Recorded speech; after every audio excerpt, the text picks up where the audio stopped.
अब्रू नुकसानीचा दावा करत असाल तर फौजदारीलाही तुम्ही तयार राहा. अथर्वचे चेअरमन मानसिंग खोराटे यांचा पलटवार.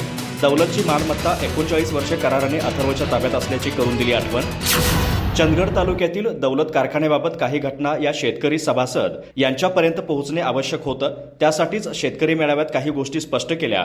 दौलतची मालमत्ता 39 वर्षे अथर्वच्या ताब्यात असल्यानं आमच्या परवानगीशिवाय कोणालाच काही करता येणार नाही.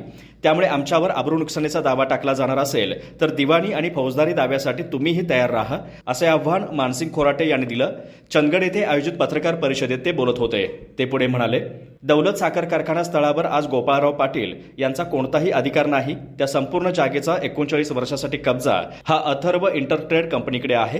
त्यामुळे त्या ठिकाणी काय करावं आणि काय नाही हे ठरवण्याचा अधिकार त्यांच्याकडे नाही. त्यामुळे तिथे नोकरी, मेळावा अथवा लग्न समारंभ याबाबत विचारणा करण्याचा अधिकार त्यांना नाही.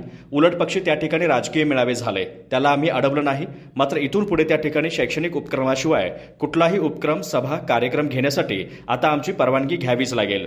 तसं निवेदन तहसीलदार आणि पोलिसांना करणार असल्याचं मानसिंग खोराटे यांनी सांगितलं. आज माझ्यावर अब्रू नुकसानीचा दावा दाखल करण्याचं सांगतात, तो त्यांनी करावाच. मी त्याला तोंड द्यायला तयार आहे. आजपर्यंत त्या कॉलेजवर आम्ही कोणताही अधिकार सांगितलेला नाही आणि करणारही नाही. त्या ठिकाणी 2-2.5 हजार विद्यार्थी शिकत आहेत. त्यामुळे कोणत्याही विद्यार्थ्यांचं नुकसान होणार नाही, हाच आमचा प्रयत्न आहे. मात्र आता ही जागा फक्त शैक्षणिक उपक्रमासाठीच वापरता येणार असल्याचं त्यांनी स्पष्ट केलं. तसेच आम्ही कधीही एकाचं नाव दुसऱ्यासमोर घेतलेलं नाही. त्यामुळे आपल्या राजकीय फायद्यासाठी माझं नाव वापरून आरोप करू नये. आज अनेक कामगार, नेते मंडळी यांच्याशी वागणूक व्यवस्थित नाही असा आरोप केला. मात्र तो व्यवहाराचा भाग आहे, त्याबद्दल आपण बोलू नये. त्यांच्याशी आज आमचे चांगले संबंध आहेत.